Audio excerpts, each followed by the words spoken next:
میں جب یہاں مسجد میں آیا تو میں نے کہا بھائی جمعے کی جو تقریر ہوگی نا وہ ہماری مائک پہ اسپیکر پہ نہیں ہوگی, باہر کا اسپیکر آف ہوگا. بعض لوگوں نے اعتراض کیا کہ اس بہانے بہت سے لوگ آپ کا بیان سن لیتے ہیں. میں نے کہا بھائی جو نہیں سننا چاہتا وہ بھی تو سن لیتا ہے نا, کیوں زبردستی. میں نے کہا بھائی اسلام سے اس کی پرمیشن لے کر آؤ کہ اسلام نے یہ کہا ہو کہ زبردستی اپنی بات لوگوں کے کان میں ٹھوسو, یہ کہاں ہے اسلام میں؟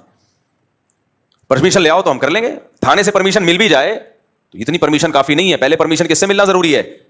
اللہ سے. اچھا یہاں مذہبی لوگ ایک گڑبڑ یہ کرتے ہیں کہ جب آپ خود شریعت کے خلاف کام کر رہے ہو تو آپ پھر اس پہ مذہب کا لیبل لگاتے ہو کہ تمہیں حق سننے سے تکلیف ہوتی ہے, اذان کی آوازیں مائک پہ ہونی چاہیے, اسپیکر پہ ہونی چاہیے, لیکن اتنی تیز آواز کر دینا مائک کی کہ آپ کی مسجد کے قریب دوسری مسجد ہے, آپ کی اذان کی آواز آپ کے محلے کو بھی کراس کر کے دور دور تک جا رہی ہے. بھائی اس محلے کے لیے وہ والی مسجد کافی ہے, ان کی اذان کی آواز وہ سن لیتے ہیں. آپ کی اذان کی آواز ایک لمٹ ہونی چاہیے, جو آپ کے مسجد کے ارد گرد کے لوگ ہیں وہاں تک آواز پہنچ جائے, بس اتنا کافی ہے. کسی مسجد میں عمل ہوتا ہے اس پر؟ اتنے زور زور کے بھونپو لگاتے ہیں نا, کان پھٹنا شروع ہو جاتے ہیں. لیکن جب آپ مؤذن کو یا مسجد کی انتظامیہ سے کہو بھائی یہ اسپیکر کو تھوڑا سلو کر لو, آواز پہنچ جاتی ہے. پہلے زمانے میں مؤذن ایسے چیخا کرتا تھا زور سے, اس کی آواز سے کان کے پردے نہیں پھٹتے تھے. اب تو ٹیکنالوجی نے ترقی کی ہے, آپ والیوم جتنا چاہے بڑھا دو, اتنا بڑھا دو کہ ایسا لگے کہ کسی نے دھماکہ کیا, ایٹمی بم پھٹا ہے, بڑھا سکتے ہو آپ. تو مؤذن کیا کرتے ہیں؟ فل. کئی بار ہماری مسجد میں ایسا ہوا, پھر میں نے مؤذن کو سمجھایا, میں نے کہا والیوم آہستہ کرو بھائی, بچے ڈر کے اڑ جاتے تھے, اتنی ایک دم زور سے آواز. تو کیوں بھائی اتنی پاورفل آواز کیوں رکھی ہے؟ اب مذہبی لوگ اس میں گڑبڑ کیا کرتے ہیں, جب ان کو کہا جائے, محلے پڑوس والے آ کے بولیں تھوڑا سا والیوم کیا کریں, سلو کریں, کیونکہ دوسرا محلہ جہاں سے شروع ہو رہا ہے تو ان کو ان کی مسجد کی آواز پہنچ جاتی ہے. آپ اپنے محلے تک رکھیں. تو پتہ ہے کیا جواب ہوگا؟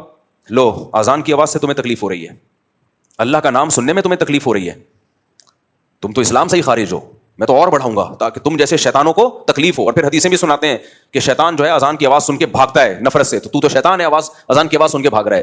اب یہ آپ قرآن و سنت کا ناجائز فائدہ اٹھا رہے ہو, یہ آپ کیا کر رہے ہو؟ قرآن و سنت کا غلط فائدہ. اسی طرح مؤذن بہت لمبی لمبی اذانیں بھی دیتے ہیں, یہ بھی غلط ہے. اتنی لمبی اذان, اللہ دیکھو کھینچنے کی تو کوئی انتہائی نہیں ہے. لفظ اللہ پہ مد نہیں ہے, لفظ اللہ پہ مد. ہم نے مفتی رشید احمد صاحب رحمہ اللہ تعالیٰ کے یہاں میں نے 7-8 سال اذان دی ہے. حضرت نے کہیں لفظ اللہ کو ایک الف سے زیادہ کھینچ لیا نا, جیسے اللہ اکبر, یہ تھا ہماری اذان کا طریقہ. پھر دوبارہ اللہ اکبر, بس. سمجھ میں آ رہی ہے بات؟ اگر کسی دن میں نے یوں کھینچنی نا اللہ اکبر, حضرت نیچے اترتے تھے, اللہ کیوں, کیا دلیل ہے اس کی؟ ہم کہتے تھے ساری دنیا میں ہو رہی ہے, ایسے ہی ہو رہی ہے. فرماتے تھے کہ کیا دلیل کیا ہے, دلیل سے بات کریں, مد تو نہیں ہے اس کے اوپر. ہم کہتے تھے بعض قاری کہتے ہیں یہ مد تعظیم ہے, کا پھر اس کا اینڈنگ پوائنٹ کیا ہے اس تعظیم کا؟ کھینچتا ہی رہے سارا دن, سانس کے تجربے کرتے رہے یہاں بیٹھ کے. تو حضرت اس مد تعظیم کے قائل نہیں تھے. فرماتے مد وہی ہے جو قرآن سے ثابت ہے نا, جو حروف مدہ کے بعد اگر حمزہ آ رہا ہے یا وقف آ رہا ہے تو وہاں مد کرنا جائز ہے, یہ تجوید کا قانون ہے. تو ذرا سی کھینچتے تھے نا, حضرت آ کے پوچھتے تھے کہ یہ کہاں سے نکلا, تو تمیز سے اذان دو بھائی, اللہ اکبر اللہ اکبر. اذان میں اقامت میں فرق ہے, اذان ٹھہر ٹھہر کے ہوگی, اقامت جلدی جلدی ہوگی, بس یہ فرق ہے. تجوید کے لحاظ سے کوئی فرق نہیں ہے. پھر اشہد اللہ, لا پہ مد ہے کیونکہ آگے حمزہ آ رہا ہے, لا کو کھینچ سکتے ہیں آپ. اشہد میں ہا کو نہیں کھینچ سکتے, اشہد اللہ الہ الا اللہ, بس. الا اللہ پہ بھی مد ہے, تو مد کو 3 سے لے کے 5 الف تک کھینچ سکتے ہیں آپ. اور لا الہ میں بھی لا کو بھی. لیکن مؤذن کیا کرتا ہے, اشہدو, ایک تو ہا کو کھینچے گا وہ. پھر ال کو کس قانون کے تحت آپ نے اتنا لمبا کھینچا ہے, یہ کیا ہے بھائی؟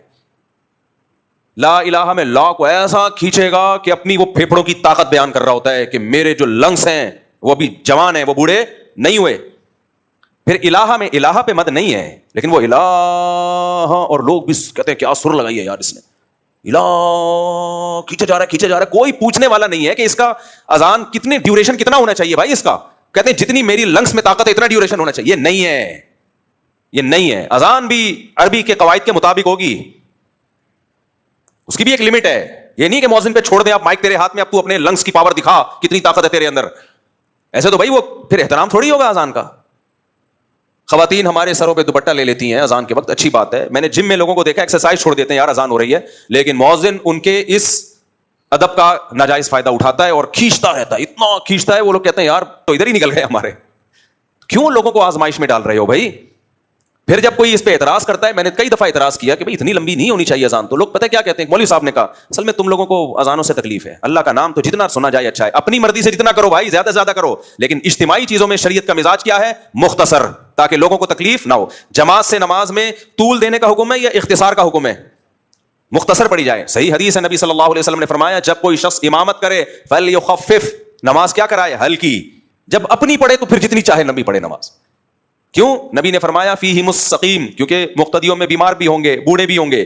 اسلام کا مزاج یہ کہ اجتماعی جب کام ہوگا تو پھر سب کو ساتھ لے کے چلا جائے گا, تو اس میں آسانی رکھی ہے. جمعے کی نماز 2 رکعتیں ہیں نا, پبلک زیادہ ہوتی ہے, ویسے ظہر میں 4 رکعتیں ہیں, بھائی پبلک زیادہ ہے تو 2 پڑھا کرو. اس کی ایک وجہ یہ بھی ہے کہ خطبہ بھی ہوتا ہے اس میں. حضرت معاذ بن جبل تھے, انہوں نے عشاء کی نماز میں نا سورہ بقرہ پڑھنا شروع کر دی. اتنی لمبی نماز پڑھ, پہلی رکعت میں سورہ بقرہ. ایک صحابی پیچھے کھڑے کھڑے تھک جاتے تھے, ایک دن وہ نماز توڑ کے بیٹھ گئے. تو حضرت معاذ بن جبل نے ان کو ڈانٹا, ان کو بولا کہ تم منافق ہو گئے ہو, منافق ہو گئے ہو, نماز سے تمہیں معاذ اللہ کوئی نفرت ہو گئی ہے اور نماز توڑ کے بیٹھ گئے, تم سے لمبی نماز نہیں پڑھی جا رہی. تو قرآن کیا کہتا ہے, منافقین نماز سستی سے پڑھتے ہیں, قرآن کے الفاظ ہیں. تو ان کا خیال یہ تھا یہ تو نماز میں ٹینشن محسوس کرنا یہ تو منافقین کا کام ہے. تو ان صحابی نے جا کے نبی کو شکایت لگائی, صحیح حدیث ہے یہ, کہ یا رسول اللہ میں اتنی لمبی نماز پڑھا رہے تھے, مجھ سے نہیں پڑھی گئی. تو آپ نے ان صحابی کو نہیں ڈانٹا اور وہ یہ نہیں کہا تم واقعی منافق ہو.